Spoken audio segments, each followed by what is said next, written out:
और इस वक्त की बड़ी खबर आ रही है, मशहूर लोक गायिका शारदा सिन्हा का निधन हो गया है। दुखद खबर आ रही है, शारदा सिन्हा का निधन हो गया है। कुछ समय से शारदा सिन्हा बीमार चल रही थी। दिल्ली एम्स में शारदा सिन्हा ने अंतिम सांस ली। 72 साल की उम्र में शारदा सिन्हा का निधन हुआ है।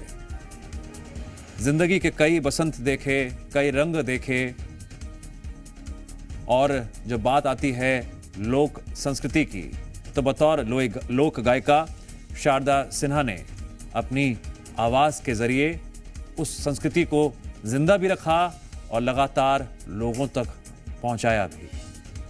अब वो आवाज हमेशा हमेशा के लिए खामोश हो गई है। मशहूर लोक गायिका शारदा सिन्हा का निधन हो गया है। इस वक्त की दुखद खबर।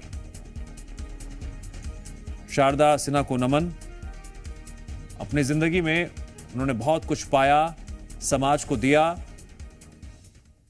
और अपने गायन शैली से उस संस्कृति को जिंदा रखा जो कहीं ना कहीं लोगों के बीच कुछ हद तक पहुंच रही थी, लेकिन उतनी लोकप्रिय नहीं थी।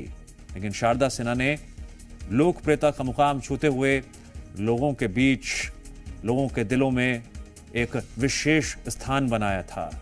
वो शारदा सिन्हा अब नहीं रही।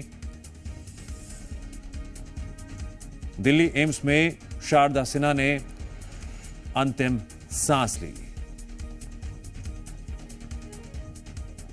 72 साल की उम्र में शारदा सिन्हा का निधन हो गया।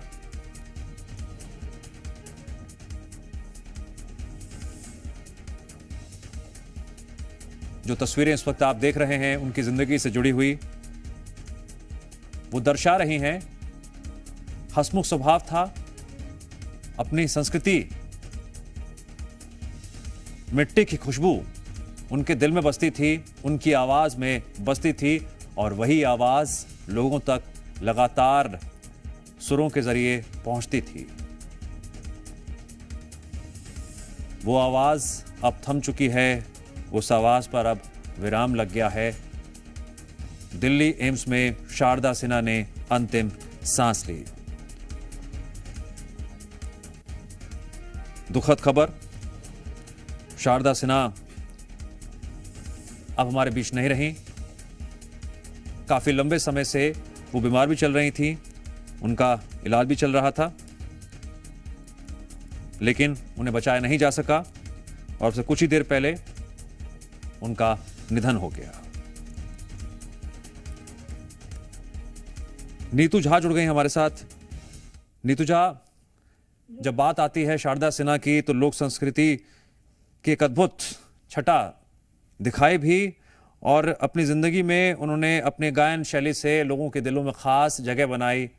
वो आवाज अब थम गई, अंतिम सांसें ली और इस दुनिया से अलविदा लेते हुए शारदा सिन्हा हम सब के बीच से चली गई। बिल्कुल, देखिए, चाहे बात भोजपुरी गानों की हो या मैथिली, शारदा सिन्हा की दोनों पर ही जो पकड़ थी वो बहुत सराहनीय थी, पद्मश्री थी वो, और लोगों के दिल में उनके लिए प्यार बहुत था। जैसे ही उनके बीमार होने की खबरें सोशल मीडिया पर आने लगी तो मानिए हर उनका जो फैन था वो यही दुआ कर रहा था कि वो ठीक हो जाए, और अस्पताल से भी उन्होंने अपने चाहने वालों के लिए छठ का ही एक गाना रिलीज भी किया था। और उनका बेटा लगातार सोशल मीडिया पर ये पोस्ट भी कर रहा था कि आप लोग अपनी छठ पूजा में मेरी माँ के लिए भी दुआ करें।